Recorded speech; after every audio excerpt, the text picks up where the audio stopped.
আজ আমি খাজা তৈরি করব, সেই জন্য 2.5 কাপ পরিমাণ ময়দা নিয়ে নিয়েছি, আর তার মধ্যে 3 চামচ পরিমাণ খাঁটি ঘি গলিয়ে দিলাম, আর তার মধ্যে অল্প পরিমাণ লবণ দিয়ে খুব ভালো করে ময়াম তৈরি করে নিলাম। এর মধ্যে অল্প অল্প করে জল দিয়ে একটি শক্ত ডো তৈরি করে আধ ঘন্টার জন্য রেস্টে রেখে দিলাম। এবার একটি প্যান গ্যাসের উপর বসিয়ে দিয়েছি, তাতে 1 কাপ পরিমাণ চিনি নিয়ে নিয়েছি, আর 1 কাপ থেকে একটু কম পরিমাণ জল দিয়ে 2-3 মিনিট ধরে ফুটিয়ে নেব শিরা তৈরি করার জন্য।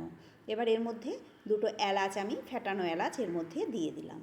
তারপর আবারও শিরাটিকে 2-3 মিনিট ধরে ফুটিয়ে নেব। একটু আঠালো আঠালো ভাব হলে, খুব বেশি ঘন করতে হবে না, মোটামুটি একটু শিরার আকার হলেই হবে। তারপর গ্যাসের ফ্লেম বন্ধ করে ঠান্ডা হতে দেব। এবার ওই ডো থেকে এইভাবে লেচিগুলো কেটে নেব, আর 2-3 চামচ গলানো ঘিয়ের মধ্যে 3 চামচ কর্নফ্লাওয়ার দিয়ে খুব ভালো করে একটি মিশ্রণ তৈরি করে নেব। এবার একটা একটা করে লেচি ময়দার সাহায্যে এইভাবে পাতলা করে রুটির আকারে বেলে নেব। আবারও বলছি, এটি কিন্তু খুব পাতলা করে বেলে নিতে হবে। এই যে রুটির আকারে এইভাবে আমি পাতলা করে বেলে নেব। সমস্ত লেচিগুলো থেকে এই যে এতটাই পাতলা যে হাতের আঙুলগুলো দেখা যাচ্ছে, এইভাবে সমস্ত রুটিগুলো আমি বেলে নেব। তারপর শেষের যে রুটিটা, তার উপরে আমি ঘি আর কর্নফ্লাওয়ারের যে মিশ্রণ, সেটিকে ব্রাশের সাহায্যে খুব ভালো করে পুরোটাতে মাখিয়ে দেব। তারপর ওপরে আরও একটা রুটি দিয়ে প্রতিটা রুটির ওপরে এইভাবে আমি মিশ্রণটা ব্রাশের সাহায্যে মিশিয়ে দেব। তারপর সবার শেষের যে রুটিটা, তার উপরেও এইভাবে মিশ্রণ লাগিয়ে তারপর এইভাবে রোল করে নেব। তারপর একটি ছুরির সাহায্যে এইভাবে খাজার আকারে একটা একটা করে সুন্দরভাবে কেটে নেব।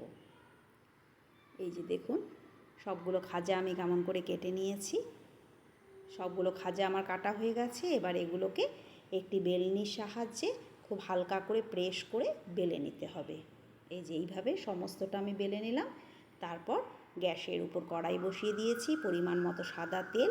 তেলটা খুব অল্প পরিমাণ গরম করে গ্যাসের ফ্লেম কমিয়ে তার মধ্যে আমি একটা একটা করে খাজা দিয়ে দেব।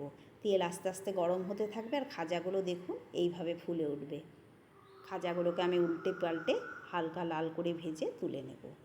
খাজাগুলো কিন্তু গরম অবস্থাতে ওই শিরার মধ্যে দেওয়া যাবে না। খাজাগুলো একটু ঠান্ডা হলে হাত দিয়ে ধরা যাচ্ছে এমন অবস্থায় এই যে শিরার মধ্যে ডুবিয়ে তুলে নেব। দেখুন খাজাগুলো কত সুন্দর হয়েছে, এগুলো খেতেও কিন্তু দারুণ হয়।